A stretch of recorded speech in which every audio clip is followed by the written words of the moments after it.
नमस्कार। दिन भर की बड़ी खबरों में आपका स्वागत है। मैं हूं शिवानी।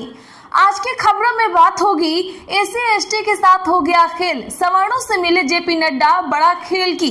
और इंडिया टुडे के चुनावी सर्वे में दीपके ने उड़ाए बीजेपी की होश, नतीजे ने बढ़ाई शाह की टेंशन की। वहीं मैदान में उतरी ममता, ज्ञानेश और भाजपा के फर्जीवाड़े पर बड़ा हंटर की। और कांग्रेस के सीनियर नेता की अखिलेश से मीटिंग, योगी की उड़ी नींद की। साथ ही खबर के अंत में बात होगी सोनिया की किताब रोकने की कोशिश किसने की, साजिश की। इसी के साथ आज दिन भर की सभी बड़ी और प्रमुख खबरों को जानेंगे विस्तार से। उससे पहले एक नजर आज की सुर्खियों पर। पीएम मोदी और सीएम योगी ने जेन अल्फा के साथ मनाया रक्षाबंधन। राहुल ने प्रियंका संग फोटो शेयर कर दी बधाई। सीएम विजय तय सीट छोड़कर मंत्रियों के बीच बैठे, सदन की कार्यवाही में हिस्सा लिया। तमिलनाडु विधानसभा में ऐसा पहली बार हुआ। पीएम की अपील पर 97% मंत्री इंस्टाग्राम पर एक्टिव। शाह के 8 लाख फॉलोअर्स बढ़े। मंत्रियों ने एक महीने में 11,000 से ज्यादा पोस्ट किए। मोदी चालीसा पाठ करने वाला किन्नर कल्याण बोर्ड हुआ भंग। पीएम को राम बताकर आरती की थी। पटना में मोदी के मंदिर की मांगी थी परमिशन। खुशखबरी, लद्दाख में अब हाई कोर्ट की बेंच होगी। राष्ट्रपति ने दी मंजूरी। लोगों को न्याय मिलना होगा आसान। भारतीय सेना अमेरिकी जेवेलियन एंटी टैंक मिसाइल खरीदेगी। सेकेंड्स में दुश्मन के टैंक तबाह होंगे। दागते ही टारगेट को खुद ढूंढ लेगी। खड़गे ने परिसीमन को लेकर पीएम को लिखी चिट्ठी। चर्चा के लिए मांगा समय। कहा लोकसभा सदस्यों की संख्या अगले 25 साल तक 543 ही रखें। महिलाओं को सेक्सुअलाइज कर रहे टॉक्सी के सीन पर अन्नामलाई ने सेंसर बोर्ड को घेरा। आज मैं बहन कंगना को करूंगा फोन। जवानी चमगादड़ विवाद के बीच स्वामी रामदेव ने की बड़ी पहल। पुलिस का मानवीय चेहरा था, भाजपा ने बना दिया राक्षस। ममता, अभिषेक बोले युवाओं के आगे झुके दिल्ली के जमींदार। जेनजी आंदोलन पर थरूर बोले भारत का लोकतंत्र सबसे अलग। कहा देश का राजनीतिक सिस्टम दबाव में आया लेकिन टूटा नहीं। नेपाल से 21 तमिल तीर्थयात्री दिल्ली पहुंचे। तिब्बत में फिर फटी झील। नेपाल में गांव खाली कराए गए। बाढ़ में अब तक 552 लोग मरे। सेंसेक्स 331 अंक चढ़कर 77,265 पर हुआ बंद। निफ्टी में 85 अंक की तेजी रही। आईटी और मेटल शेयर्स में ज्यादा खरीदारी रही।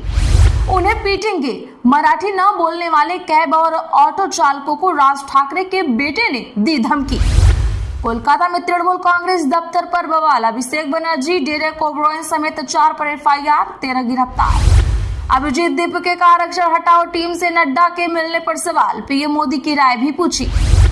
मनुस्मृति पर की गई टिप्पणियों को लेकर राहुल गांधी के खिलाफ शिकायत दर्ज। सुप्रीम कोर्ट की वकील ने जताई आपत्ति। नेपाल बाढ़ में 320 भारतीय अब भी लापता। चीन से 96 लोग पहुंचे काठमांडू, विदेश मंत्रालय ने बताया। चलिए जानते हैं अब खबरें विस्तार से। उससे पहले वीडियो को लाइक जरूर कर दें।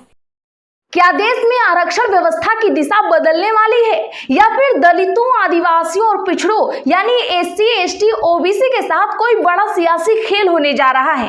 ये गंभीर सवाल इसलिए उठ रहे हैं क्योंकि केंद्रीय मंत्री और बीजेपी के राष्ट्रीय अध्यक्ष जेपी नड्डा ने आरक्षण हटाओ आंदोलन से जुड़े सवर्ण कार्यकर्ताओं से खास मुलाकात की है।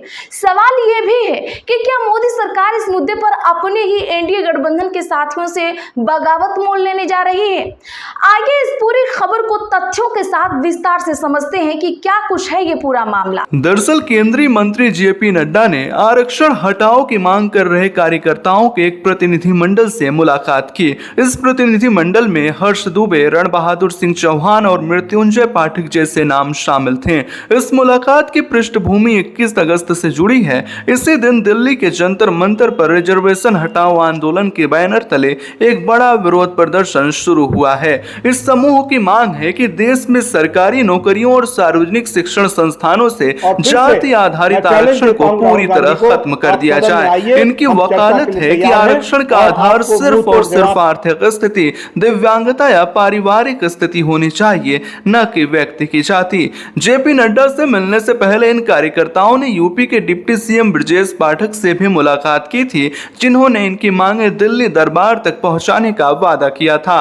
जेपी नड्डा नड्डा ने सोशल मीडिया प्लेटफॉर्म एक्स पर इस बातचीत को सौहार्दपूर्ण बताया और जल्द ही अगली बैठक करने का संकेत भी दिया। हालांकि उन्होंने सीधे तौर पर रिजर्वेशन हटाओ आंदोलन का नाम नहीं लिया, लेकिन इस मुलाकात ने मोदी सरकार और बीजेपी की मंशा पर सवाल खड़े कर दिए हैं। विपक्ष और आलोचकों का कहना है कि जो बीजेपी चुनाव में आरक्षण कभी खत्म नहीं होने देंगे की कस्में खाती है, उसके शीर्ष नेता बंद कमरे में आरक्षण विरोधी प्रदर्शनकारियों से क्यों मिल रहे हैं। सबसे बड़ा संकट एनडीए के भीतर पैदा हो सकता है। चिराग पासवान, जीतन राम मांझी और अनुप्रिया पटेल जैसे एनडीए के अहम सहयोगी दल, जिनकी पूरी राजनीति ही वंचितों और जातिगत आरक्षण के इर्द गिर्द घूमती है, उनके लिए बीजेपी का यह कदम असहज करने वाला है, जिससे एनडीए में टूट और बगावत का खतरा बन रहा है। पश्चिम बंगाल में सियासी पारा एक बार फिर उफान पर है। टीएमसी सुप्रीमो ममता बनर्जी अब पूरी तरह से आर पार के मूड में आ गई हैं। कोलकाता के कैथेड्रल रोड पर तृणमूल छात्र परिषद के स्थापना दिवस के मौके पर ममता बनर्जी ने भाजपा और सत्ता पक्ष पर अब तक का सबसे तीखा हमला बोला है। उन्होंने सीधे तौर पर चुनाव आयोग के दुरुपयोग, पुलिसिया ज्यादती और भाजपा के चुनावी फर्जीवाड़े पर बड़ा हंटर चलाया है। तो क्या कुछ है ये पूरा मामला, आइए देखते हैं इस रिपोर्ट में। ममता बनर्जी ने अपने संबोधन में सत्ताधारी भाजपा पर लोकतंत्र को अगवा करने का सबसे गंभीर आरोप लगाया है। उन्होंने स्पष्ट शब्दों में कहा कि भाजपा ने चुनाव हाईजैक करने के लिए सीधे तौर पर चुनाव आयोग का हथियार के रूप में इस्तेमाल किया। ममता ने दावा किया कि वोट लूटने के लिए साजिश के तहत एसआईआर का इस्तेमाल किया गया और वोटर लिस्ट से लाखों मतदाताओं के नाम गैर कानूनी तरीके से काट दिए गए। यह सीधा इशारा है कि कैसे केंद्र की भाजपा सरकार अपने राजनीतिक फायदे के लिए चुनावी संस्थाओं और उनके अधिकारियों का खुल्लम खुल्ला दुरुपयोग कर रही है। संस्थाओं के दुरुपयोग के साथ साथ ममता ने पुलिसिया तंत्र पर भी गंभीर सवाल खड़े किए। राज्य में भय का माहौल बनाने का आरोप लगाते हुए उन्होंने कहा कि टीएमसी के शासनकाल में पुलिस का चेहरा मानवीय हुआ करता था, लेकिन आज भाजपा ने पुलिस को एक राक्षसी संस्था में तब्दील कर दिया है, जिसका काम सिर्फ डराना और दबाना रह गया है। ममता ने रक्षाबंधन के अवसर पर एक बड़ा संकल्प लेते हुए ऐलान किया कि वो अपने समर्थकों और आम जनता के खिलाफ हो रही इस पुलिसिया जाति को हर हाल में रोकेंगी। भाजपा के विभाजनकारी राजनीति पर बरसते हुए ममता ने चेतावनी दी कि वो सत्ता के इस डर के आगे झुकने वाली नहीं है। उन्होंने ऐलान किया कि वे जल्द ही पूरे राज्य का सघन दौरा करेंगी। सरकार को खुली चुनौती देते हुए ममता ने कहा, अगर उन्हें सभाएं करने की अनुमति नहीं दी गई तो वे सीधे सड़कों पर उतरकर जनता के बीच जाएंगी और ईंट पत्थरों का भी सामना करने को तैयार हैं। भारतीय राजनीति के अखाड़े में कब कौन सा प्यादा वजीर बन जाए ये कहना मुश्किल है, लेकिन इस बार मोदी सरकार और अमित शाह के लिए टेंशन की वजह विपक्ष का कोई पुराना दिग्गज नहीं बल्कि एक बिल्कुल नया नाम है, अभिजीत दीपके। जी हाँ, इंडिया टुडे के मूड ऑफ द नेशन सर्वे ने कुछ ऐसे चौंकाने वाले आंकड़े पेश कर दिए हैं जिसने न सिर्फ बीजेपी रणनीतिकारों को सोचने पर मजबूर कर दिया है, बल्कि आम आदमी पार्टी के अरविंद केजरीवाल को भी उनके ही पुराने सहयोगी ने लोकप्रियता में पछाड़ दिया है। क्या कुछ है ये पूरा मामला, देखिए इस रिपोर्ट में। कुछ महीने पहले तक जिस अभिजीत दीपके की देश की मुख्य धारा की राजनीति में कोई खास पहचान नहीं थी, आज वो कॉकरोच जनता पार्टी के संस्थापक के रूप में दिल्ली की सत्ता को सीधे चुनौती दे रहे हैं। इंडिया टुडे द्वारा 1 जुलाई से 25 अगस्त 2026 के बीच देश भर में 1,16,644 लोगों के बीच कराए गए सर्वे में यह साफ हो गया है। इस सर्वे मूड ऑफ द नेशन ने कराया है और इस सर्वे में जंतर मंतर पर हुए कॉकरोच आंदोलन ने जनता के बीच जो गहरी छाप छोड़ी है उसका साफ रिजल्ट देखने को मिला। और सबसे दिलचस्प और हैरान करने वाला पहलू प्रधानमंत्री पद की पसंद को लेकर इस सर्वे में सामने आया। पीएम पद की रेस में अभिजीत दीपके ने अपने पुराने बॉस और दिल्ली के पूर्व सीएम अरविंद केजरीवाल को भी पीछे छोड़ दिया। सर्वे में दीपके को 1.3% लोगों ने पीएम के रूप में अपनी पसंद बताया है, जबकि एक राष्ट्रीय पार्टी चलाने वाले केजरीवाल 1.2% के साथ 7वें स्थान पर खिसक गए हैं। हालांकि बड़े परिदृश्य में देखें तो 48.7% लोगों के पसंद के साथ नरेंद्र मोदी अब भी पहले नंबर पर कायम हैं। हालांकि इस सर्वे में सबसे बड़ी चुनौती मोदी सरकार के लिए खड़ी हो रही है, क्योंकि उनके लोकप्रियता में काफी कमी देखने को मिली है। राहुल गांधी 27.1% के साथ दूसरे नंबर पर और राजनेता बने सी जोसेफ विजय 9.2% के साथ तीसरे स्थान पर आ गए हैं। ममता बनर्जी को 2% और अखिलेश यादव को 1.7% लोगों ने पसंद किया है। हालांकि यह सर्वे कितना सटीक है जनता खूब जानती है। कमेंट में बताइएगा। फिलहाल सर्वे के मुताबिक अगर आज देश में चुनाव होते हैं तो एनडीए 326 सीटों पर 45% वोट शेयर के साथ फिर सरकार बना सकती है, जबकि इंडिया गठबंधन को 185 सीटें 39% वोट शेयर मिलने का अनुमान है। आप इस सर्वे पर क्या कहेंगे? अपनी राय कमेंट बॉक्स में जरूर लिखें। उत्तर प्रदेश में विधानसभा चुनाव की आहट के साथ ही सियासी पारा 7वें आसमान पर पहुंच गया है। एक तरफ समाजवादी पार्टी और कांग्रेस के बीच गठबंधन को लेकर हलचल तेज हो गई है, तो दूसरी तरफ एक सीक्रेट मीटिंग ने सूबे की राजनीति में नया तूफान ला दिया है। कांग्रेस के दिग्गज नेता की अखिलेश यादव से अचानक हुई इस गुप्त मुलाकात ने सत्ता के गलियारों, विशेषकर सीएम योगी और बीजेपी खेमे की नींद उड़ा के रख दी है। तो क्या कुछ है ये पूरा मामला? आइए सीधे रुख करते हैं इस बड़ी खबर पर। उत्तर प्रदेश में बीजेपी को सत्ता से बेदखल करने के लिए इंडिया गठबंधन ने अपनी बिसात बिछानी शुरू कर दी है। सूबे में समाजवादी पार्टी और कांग्रेस का मिलकर चुनाव लड़ना लगभग तय और माना जा रहा है कि जल्द ही जल्द दोनों दलों के बीच सीट शेयरिंग का फॉर्मूला भी फाइनल हो जाएगा। लेकिन इस औपचारिक ऐलान से ठीक पहले यूपी कांग्रेस के सबसे कद्दावर नेता प्रमोद तिवारी ने अपनी बेटी और विधायक आराधना मिश्रा के साथ सपा प्रमुख अखिलेश यादव से उनके आवास पर जाकर एक बेहद अहम और सीक्रेट मीटिंग की। बंद दरवाजों के पीछे हुई इस गुपचुप मुलाकात ने न सिर्फ राजनीतिक हलकों में खलबली मचा दी है, बल्कि खुद दोनों पार्टियों के कई नेता हैरान हैं। सियासी गलियारों में सवाल गूंज रहा है कि क्या प्रमोद तिवारी राहुल गांधी का कोई खास संदेश लेकर अखिलेश के पास पहुंचे थे।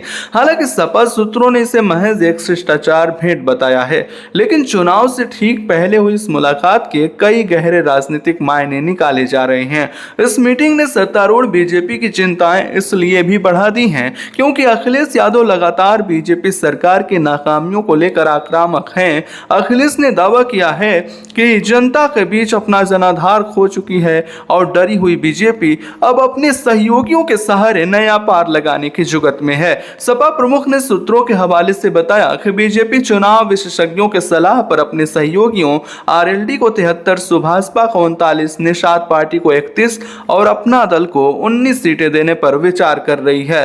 अखिलेश यादव ने सत्ताधारी दल पर सीधा प्रहार करते हुए कहा कि बंटवारा भी पीडीए यानी पिछड़ा दलित अल्पसंख्यक आबादी के अनुपात में मिलने वाले प्रतिनिधित्व के आधे से भी कम है। उन्होंने साफ कहा कि यूपी में भ्रष्टाचार, बेलगाम महंगाई, चरम पर बेरोजगारी, बदहाल शिक्षा, स्वास्थ्य सेवाएं और पेपर लीक व भर्तियों में धांधली जैसे असल मुद्दों पर बीजेपी सरकार पूरी तरह फेल हो चुकी है। राजनीति और सार्वजनिक जीवन में अक्सर ऐसे विवाद जन्म लेते हैं जो अपनी भाषा और शब्दों के कारण सुर्खियों में छा जाते हैं। हाल ही में सत्ताधारी बीजेपी की सांसद कंगना रनौत और योग गुरु बाबा रामदेव के बीच छिड़ा जवानी और चमगादड़ विवाद भी कुछ ऐसा ही था। लेकिन अब रक्षाबंधन के मौके पर इस कड़वाहट को मिठास में बदलने की कोशिश की गई है। तो क्या कुछ है ये पूरा मामला? आइए जानते हैं इस रिपोर्ट में कि आखिर कैसे ये विवाद शांत हुआ है। रक्षाबंधन के पावन पर्व पर स्वामी रामदेव ने बड़ा दिल दिखाते हुए विवाद को खत्म करने की पहल की।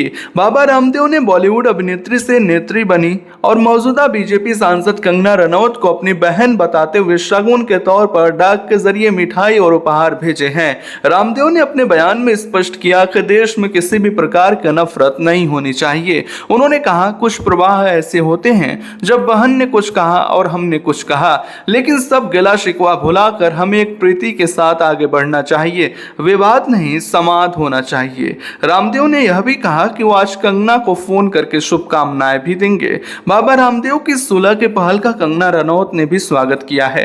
कंगना ने रामदेव को अपना बड़ा भाई बताते हुए सोशल मीडिया स्टेटस के जरिए उनकी भेजी मिठाई और प्रेम को स्वीकार कर लिया। कंगना ने लिखा कि त्योहार का दिन भूल चूक माफ करने के लिए भी होता है। दरअसल पूरा विवाद तब शुरू हुआ था जब जेनजी प्रदर्शनों पर कंगना रनौत की टिप्पणी को लेकर बाबा रामदेव से सवाल पूछा गया था। तब रामदेव ने तंज कसते हुए कहा था कि कंगना की खुद की जवानी कैसी रही है, पहले उन्हें यह सोचना चाहिए। इस पर बेबाक कंगना ने तीखा पलटवार करते हुए पूछा था कि क्या रामदेव चमगादड़ बनकर मेरे बेडरूम में लटके थे। मुझे समझ में नहीं आता कि उन्होंने क्या देखा होगा। आलोचकों का मानना है कि सत्ता पक्ष के नेताओं की ऐसी बेलगाम बयानबाजी से जनता के मूल मुद्दों से ध्यान भटकता है। यह भी माना जा रहा है कि विचारधारा के स्तर पर बीजेपी और बाबा रामदेव एक ही इकोसिस्टम का हिस्सा माने जाते हैं और अब जो है डैमेज कंट्रोल रोकने के लिए यह राखी कूटनीति अपनाई गई।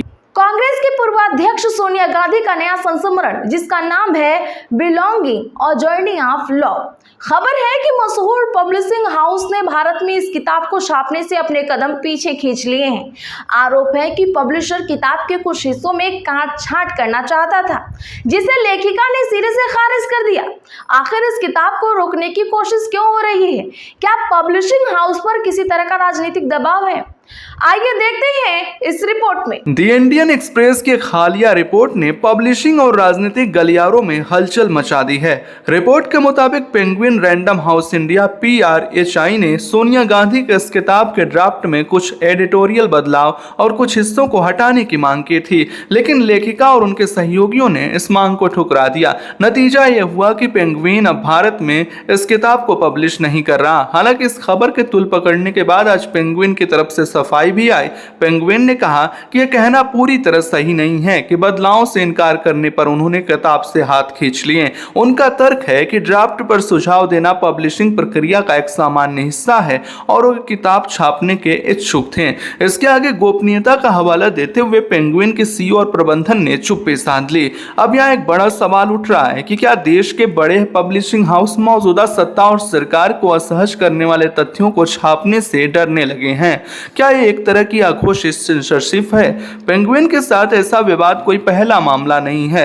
आपको याद होगा कि इसी साल की शुरुआत में पूर्व सेना प्रमुख जनरल M नरवणे की किताब 4 स्टार्स ऑफ डेस्टिनी को भी पेंगुइन ने छापने से रोक दिया था। वजह यह मानी गई कि उस किताब में गलवान घाटी में भारत चीन तनाव और मोदी सरकार के विवादास्पद अग्निपथ योजना को लेकर नरवणे का बेबाक विवरण था, जिससे बीजेपी सरकार के भारी करकरी हो सकती थी। इसी किताब की कॉपी राहुल गांधी ने संसद में लहराकर सरकार को घेरा भी था। ऐसे में सवाल लाजमी है कि क्या सोनिया गांधी की किताब भी उसी अदृश्य राजनीतिक दबाव का शिकार हुई है? आपको बता दें कि यह किताब 10 नवंबर को प्रकाशित होनी है। इसमें सोनिया गांधी ने अपने राजनीतिक सफर और विशेष रूप से 2004 में प्रधानमंत्री पद ठुकराने के अपने ऐतिहासिक फैसले से जुड़े कई अनछुए अनुभव साझा किए हैं। भारत में पब्लिशर भले ही पीछे हट रहे हों, लेकिन अमेरिका के पब्लिशर नॉफ इसकी 1 लाख प्रतियों की पहली खेप छाप रहे हैं। आज के लिए बस इतना ही। ऐसी ही खबरों के लिए चैनल सब्सक्राइब कर लें, बगल में घंटी के निशान को जरूर दबा लें, वीडियो को लाइक और शेयर करना ना भूलें।